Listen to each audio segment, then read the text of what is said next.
Now the court is poised to say that self-defense extends almost anywhere. What kind of moron thinks you don't defend yourself anywhere? Oh, I only defend myself in my home. If I'm in public, you can mug me. I don't need self-defense. You understand how stupid that sounds? Welcome back, brothers and sisters. I am Braden. This is Langley Outdoors Academy, and thank you for stopping by. Alright guys, on today's episode of Bullet Points, I'm going to dive into an opinion piece from the Washington Post. Now, of course, all the rage right now from the lefties is all about the Supreme Court case about New York.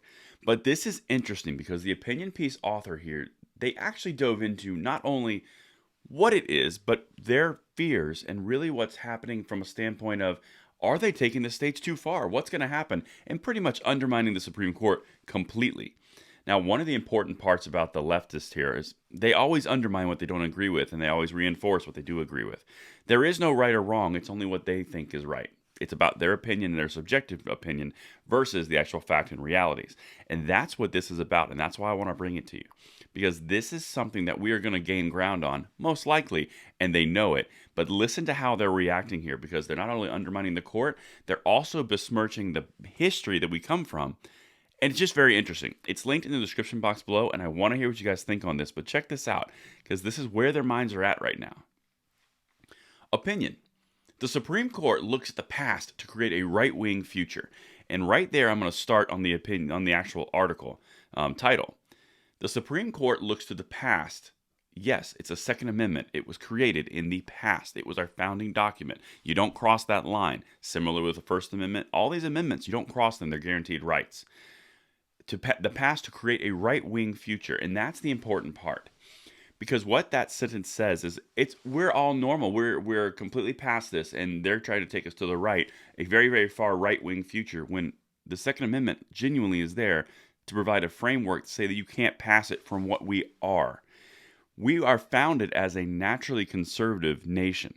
We have the gun rights that no one else has. We have the ability to speak like no one else has. This is something that's important in our country, but for them to say to create a right-wing future is kind of like saying, oh, the Supreme Court's going to reinforce free speech to a right-wing future. It doesn't make sense because it's not where we're going to be. It's reverting to what we are. And that's incredibly important to note, because a lot of times the leftists will do this thing where they say, I don't agree with this premise. It's not cool. So that's where I think we are.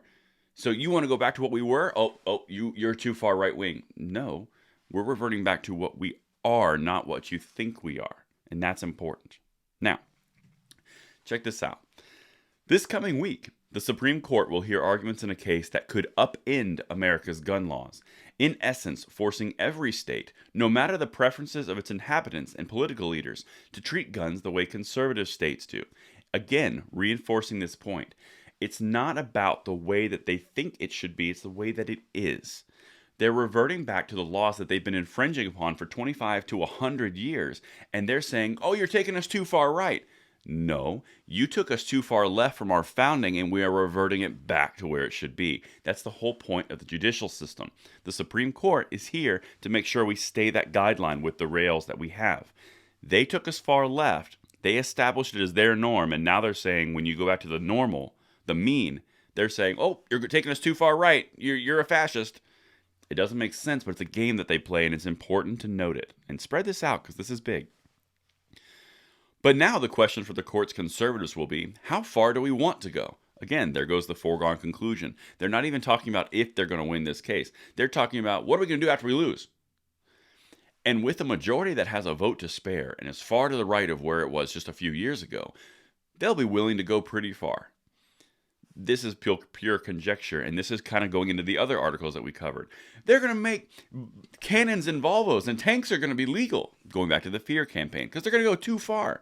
Again, it's not about are they going to win, are they going to lose on the case of the merits. It's how far are they going to go, and how right are they going to take us. That's important to note, because the leftists will always show you what they're thinking about by their articles and editorials. One likely outcome of this case is that the Supreme Court will say the state has no right to make such a restriction, which it does not. Again, reverting to the mean. They crossed the line when they made the law, and now they're saying we're going too far to the right. It's kind of like when you go and you break a law of immigration, and then all of a sudden it's like, well, you don't need to kick them out. That's just mean. Not offering an opinion on that, but that's a good example. In our case, we just paid them $500,000. In other words, it could say that states can't keep the average citizen from carrying guns with them wherever they go, like it's in an amendment. And this next part is the most fascinating, stupidest part that I've ever heard. Listen to think about this. Heller established a fundamental individual right to keep guns in the home for self-defense. So Heller says you can have a gun to have your own self-defense in your own environment. Now the court is poised to say that self-defense extends almost anywhere. What kind of moron thinks you don't defend yourself anywhere? Oh, I only defend myself in my home. If I'm in public, you can mug me. I don't need self-defense. You understand how stupid that sounds? Perhaps not to government buildings, but certainly to the park, the supermarket, or other public places where all the crime occurs. The point is, the people who are going against this decision, the people who are going against guns all day, they say, oh, it's perfectly fine to defend yourself in your home. But if you offer self-defense in public, whoa, bad on you. It doesn't make sense on the most basic fundamental levels, and that's why they know they're going to lose this case. And that's what I have for you today on the bullet points. Let me know what you guys think, and I will see you tonight at the 9 p.m. segment. It's Braden, signing out.